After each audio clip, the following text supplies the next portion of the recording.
Hey everyone. Welcome back to the Mirror of Wisdom. If you're new here, this channel is all about building confidence and navigating life's challenges. And today, we're talking about a big one: imposter syndrome. Ever feel like you're just not good enough for the role you're in, like you're somehow faking it and everyone's going to figure it out? That's imposter syndrome. You're not alone. It's something a lot of us feel, even the people who seem the most confident. But here's the good news. Imposter syndrome doesn't have to control you. Stick with me, because by the end of this video, you'll have the tools to turn that doubt into confidence. Step 1. Recognize and celebrate your wins. What if I told you that the key to overcoming self-doubt starts with celebrating every little victory? Let's dive in with something simple, but super powerful: celebrating your wins. Here's the deal. Most of us get so focused on what we haven't done yet or still need to do, that we never stop to actually acknowledge all the things we've already accomplished. Sound familiar?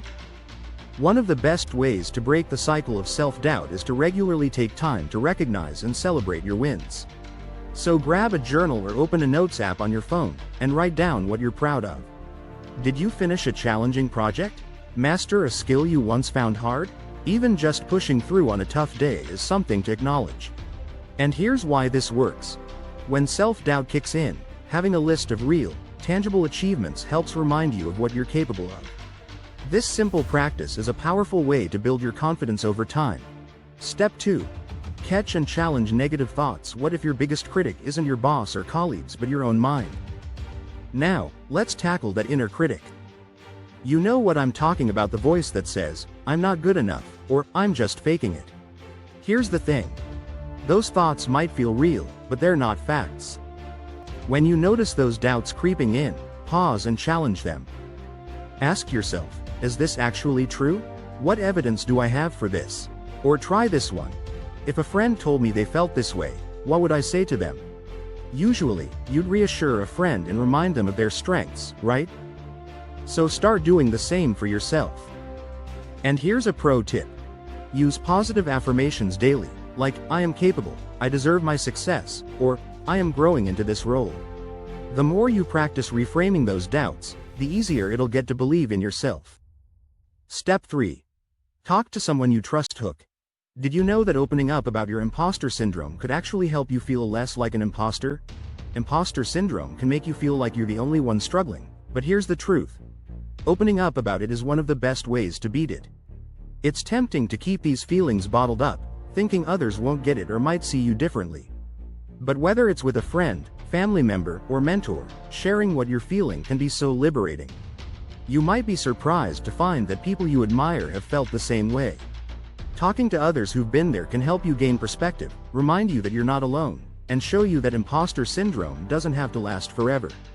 So take that step, reach out, and you'll see just how common and manageable these feelings can be. Step 4.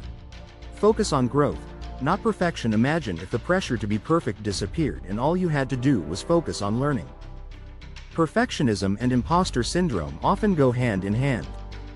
Ever find yourself stuck, feeling like you have to get everything right the first time? Let's take the pressure off. Instead of aiming to be perfect, shift your focus to growth and learning. Allow yourself room to make mistakes. They're actually essential for progress. People who are truly successful are not those who are perfect. They're the ones who keep learning and improving. Real confidence comes from knowing that you don't have to know everything. You just have to be willing to learn. So next time you feel that pressure to be perfect, remind yourself that it's the journey, the growth, and the learning that truly matter. Step 5. Treat yourself like a friend. If you wouldn't be hard on a friend who's struggling, why do it to yourself? And now, let's talk about something so simple yet so powerful: self-compassion. Here's why it matters. Imposter syndrome thrives on criticism, so let's shut that down. Start treating yourself with the same kindness and understanding you'd offer to a friend. If a friend came to you saying they felt like a fraud, you wouldn't tell them they're right. You'd remind them of all their great qualities and encourage them to keep going. So try doing the same for yourself. When you slip up, don't beat yourself up over it. Remind yourself that everyone makes mistakes, and it doesn't take away from your worth. Practicing self-compassion can help silence that critical inner voice and build the real, lasting confidence you deserve. Remember, imposter syndrome is just a feeling. It doesn't define who you are or what you're capable of. By practicing these steps, you can turn those doubts into confidence and start owning your place in any role. If you got something out of this video, hit that like button, subscribe, and share it with someone who could use a confidence boost.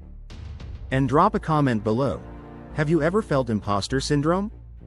How did you deal with it? Let's support each other and keep the conversation going. Until next time, stay strong, stay inspired, and remember you've got this.